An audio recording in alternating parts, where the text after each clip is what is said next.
Hey guys, welcome back to Listen Bitch Presents Tell Me Why You're Special.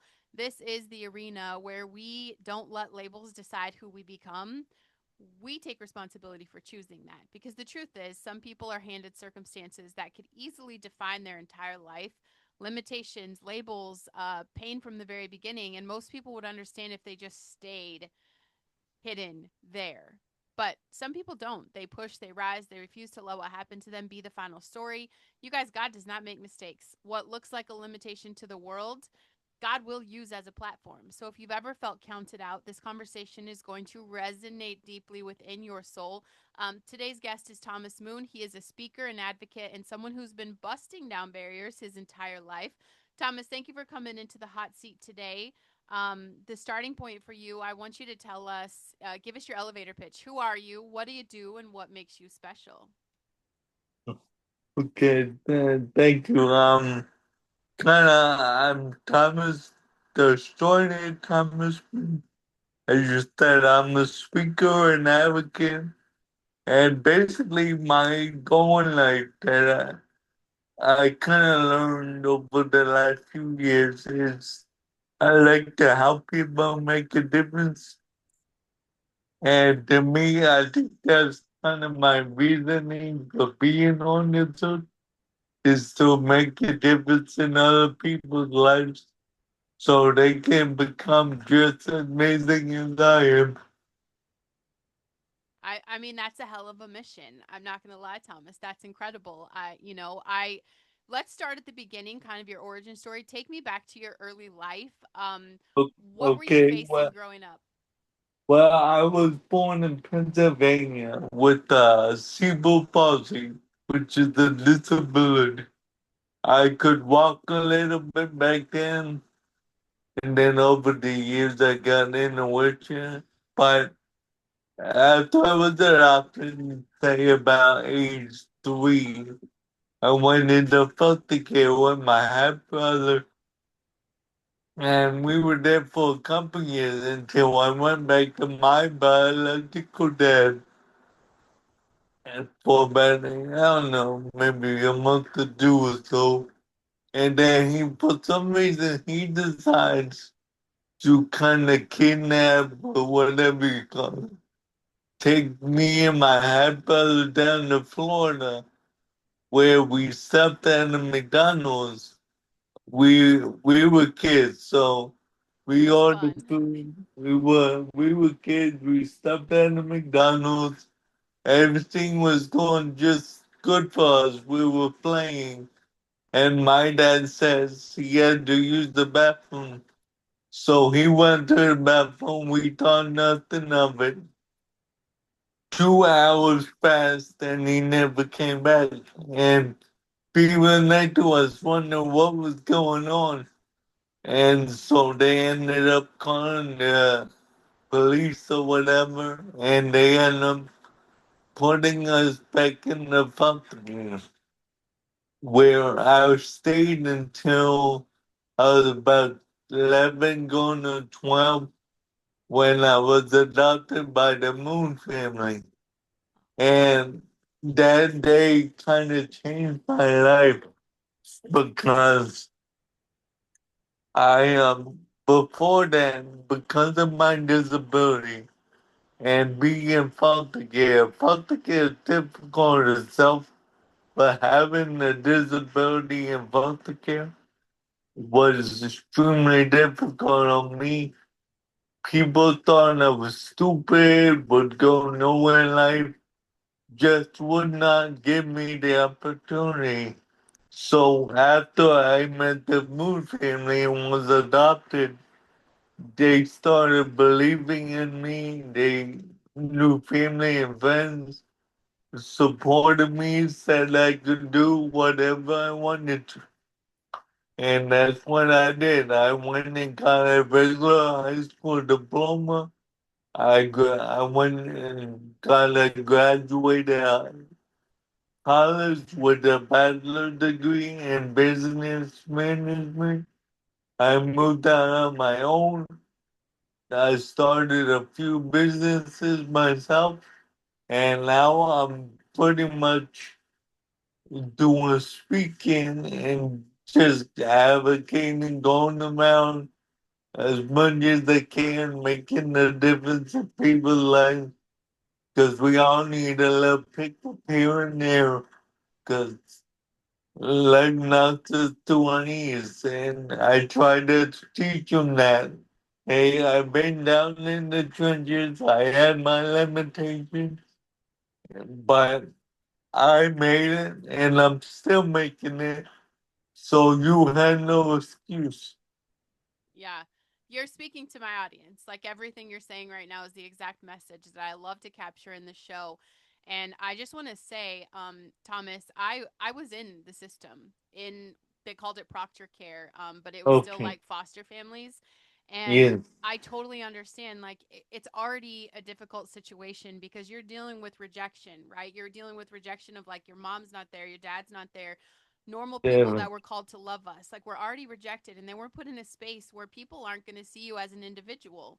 They just don't. And I could not imagine, Thomas, how much inner strength you have and how much, I would say God just had this incredible hand in your life to be able to give you that resilience to get through that. It's a Yes. very, very lonely experience. And, A for, cool, yeah, a cool thing is my half brother, which was about to get with me, they actually adopted me and my half brother. So we actually stayed together, which is the rare occasion in foster care.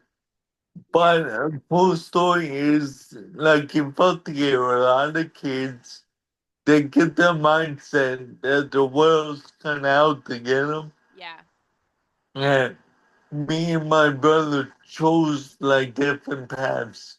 He chose the keep the mindset that the world's out to get him, yeah, but I chose the different path, the brighter path. That I am gonna go as far as I can. I'm not gonna let any limitations stand in my way. And nothing's gonna stop me. I'm gonna live my life to the fullest. yeah. And I mean, what you said earlier aligns with that because what is the truth? Everybody's sitting on their excuses and everybody's scared. And, Yes. especially like for you to be able to, you get to grow up with your half brother. It's not always easy when our family chooses a different path because there's something between you guys now where, Yes. you want to help him and you can't until he wants to help himself. Mm-hmm. And Yes. yeah, I can't imagine the dynamic of that. Do you guys still talk? Are you guys still close? We talk once in a while, but we haven't talked in another 10 years. Wow. So it's kind of difficult, but hey, like you said, he has to make his own decision. Yeah. It's kind of decide where he wants to go. Yeah. Well, I think this really speaks to um, the price that we pay for stepping into our potential. You're being called to a life of helping other people. You're being called to get outside of yourself, outside of your excuses, outside of your comfort zone. You're doing these things, and that price is, you're going to lose people along the way. And I think people just don't understand um what that means, and sometimes they're it's so scary. It's scary to think, to have family. I have family that has chosen to be a victim. I would say, like, you're just a victim. The world's out to get you. You're past, we're 40 years old, and if you're still blaming your past, if you're still blaming your Yeah. childhood, Oh um yeah. you're not going anywhere because the truth is right now, the past is gone, right, Thomas? Like we can't fix yesterday. I make a big mistake yesterday. I can't go back and rewind time. All I can No, do is move that forward. yep. You learn from yesterday and how you're gonna make today better. That's all you can do.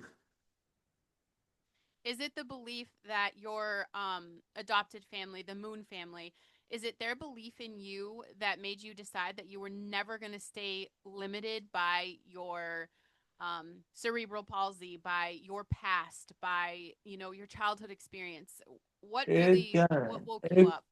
What kind of having that support system Because not having someone that believed in me, that said, hey, do what you want to do. We stand by you. We believe in you. And that just gave me the strength to push to go forward into amazing things. And Yeah. just over time, they continued, they fought for me. We had our ups and downs, but they continued through the fight and still continue through the fight. And that just gives me the strength to bet you that there's more out there for me. Yeah. I think that's incredible. What actually, like, when was the defining moment where you were like, I'm going to start speaking about this? I'm going to start being an advocate for people. When did you decide you want to help people? See, there was a conference in Florida, in Orlando. It's like the biggest disability conference, and it's called Family Cafe. And I spoke there one year, and just seeing the difference I made with my story, and how people just like I get their benefit from it, and they came up to me, said they liked it and everything. That's what kind of that was the start of it. Because after college, I went and started doing web design for a business, and that business didn't go anywhere. It wasn't getting the customers and money I needed to live a good life. So that's when I took the step back to focus on like what's my passion, what's the reason for being on this earth. Yeah. And that's when something just it popped in my head that hey, being a speaker and just getting out there, making a difference, that is like the right place for me. Yeah. So that's why I went. I think that's amazing. And it is crazy to me, Thomas, because so many people say they want to do that. They say they want to help other people and they stay stuck because of what? Yeah, Like, what do you think yeah, they're so afraid of? yeah. It's a lot of it. I think what is the money situation, and that gets a lot of people stuck. But it's also they don't believe in themselves. That they've been told so often that they can't do kind of like me, and then they get in their own head that hey, there's no way I can do it. So what's the point? Yeah, that makes sense. What was your first have what's the biggest crowd that you've been able to speak I in? think about 200 or 300 people, and that was the last one I spoke at. How's okay? Because Thomas, I've been on stage and I've done speaking. I literally had a hypnotist once to calm me down because I was Oh, so scared and I was so nervous. So, how did you fight your nice. nerves to get on stage in front of people? I'll kind of to go back. I used to be part of congregate the way I was treated and everything. I used to be the quietest, shyest person you ever met. Yeah, All I could do is shake my head yes or no. But over the years with the new family and just things kind of opening up, I started learning to open up more, to speak more, and I still I be honest when I get on stage, I still have that little butterfly, the yeah, little kind of nervous feeling in me. But to me, when I get going, maybe a minute or two into it, it starts flowing. So it kind of all just falls into place and I forget about everything. Yeah. It just, I don't care like, if there's 1,000 people in the crowd, one person, or 1,000,000 people. I think I just kind of, it's the right place for me. And I find my group and I just kind of make it happen. I mean, I think that's incredible. And you're kind of my hero because like you're just bossing the hell out of this out of your potential. And that's what I love because otherwise what's the point, you know? I feel like do you ever imagine, you know, what's the possibility of who would Thomas Moon be had he not become someone who was adopted by the Moon family and didn't have that support? Where do you Oh think yeah. I picture that kind of every day that where would I be? Would I be that vegetable lying in bed? Would I have passed away already? Where would I be? yeah, And because I don't, to be honest, I don't think I would be what everyone thought I was. And I really, to be honest, today, having came so far, I don't want to be in a position. I yeah, don't want to go back to the past because yeah. I came so far. I said, there's no way I'm going back. Yep, I very much agree with that. And I think that one of the beautiful things about healing and as, you know, you've become this person who knows like you've become the person you needed. Like you're out here showing people what's possible. You're believing in people that don't yet believe in themselves. And I think that is I mean your past played so much into that that I feel like, you know, when we get healed and we can look back and just be like, you know, I'm really grateful. I'm grateful for the things that set me up so that I could be Mhm. the person that other people need, you know? And it Yeah. sucked and it hurt. And I mean, we're in the arena. Like, it literally sucked and we did it. We survived that so that we could come out here and now you're, you know, holding space for what people truly need. Um, and that's another thing that you know I think just you can't do that if you're half a person. So I think you've owned a lot of your shit, and I Yeah. think that's amazing. um Yes. I know God has huge plans for you. um what is, you know, because you've busted down all these barriers, what's the next big thing on your list? Like what's the next big barrier that you're like, I really got, I'm gonna jump over? My goal is to travel a lot more. I traveled a lot, but I wanna get more. I wanna get out to California, get to Hawaii, and just travel more, see more of the world, and just not just to speak, but also to see the world, experience experience life. Like this this world out there are so many beautiful things, and if I sit in my house all day, I'm not gonna experience it.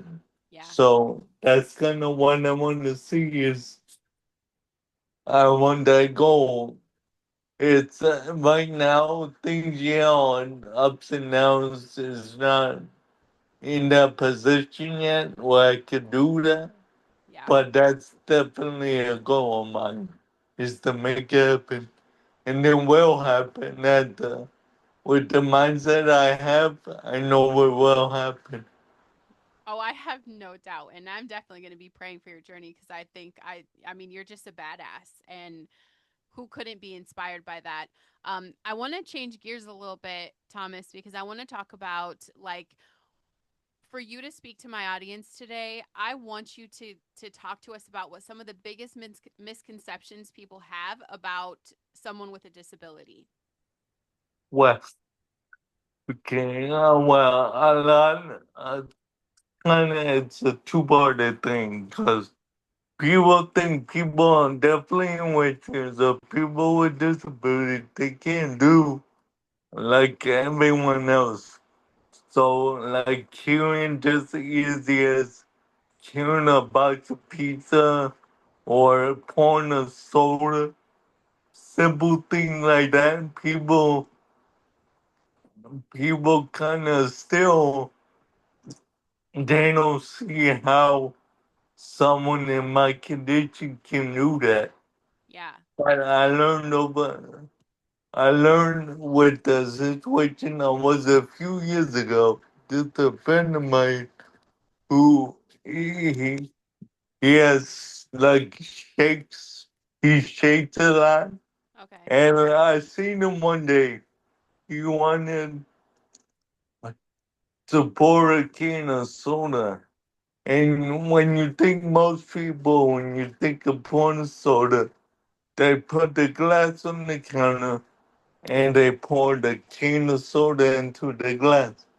Well, he can't do that because if he tried to do that, he would have spilled the soda everywhere. So what he did, he put the can of soda on the counter, put the bottle over the can of soda, and turned it all upside down. So the bottle was setting upright and the can just poured directly into the bottle. And that was the coolest thing to me. Yeah. To me, that showed, hey, he didn't let his limitations or shakiness limit him to what he can do. He found a way to make it happen. And that, to me, that was cool to me. Yeah. I love On that. another part is kind of people. Some people don't like the when you're talking about sex. But one of the things people in wheelchairs get asked a lot is, "Are you capable of having sex?" Yeah. Or like, "How do you have sex?" Or things like that. So I jokingly I tell them I do it to be serious, but I do it jokingly. I tell them, if you don't believe me, come find out for yourself.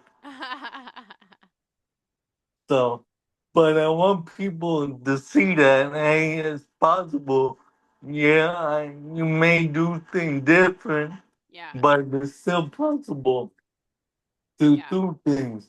You may carry the bus of pizza in your mouth, or paint with your feet, or whatever it is. But there's so many ways to do things. Yeah. You can't limit yourself to that little box Right. that a lot of people put themselves in. Yeah. Well, I can imagine that you face a lot of moments where people, I would say, probably underestimate you. How do you handle those moments with these people, like internally, and how do you handle it with them in person? I have to kind of take a breath and kind of focus, tell myself that it's not worth overreacting. I have to go and put on motivational stuff or music or something to relax my nerves. Yeah. But there are times I just want to lose. I just want to lose it completely on Yeah. people. There's such times I did because they continually just poured it on one after the other. So I got sick of it and hit a nerve. So I just said, enough's enough. Yeah. You want to give it to me? I'm gonna give it back to you. Yeah.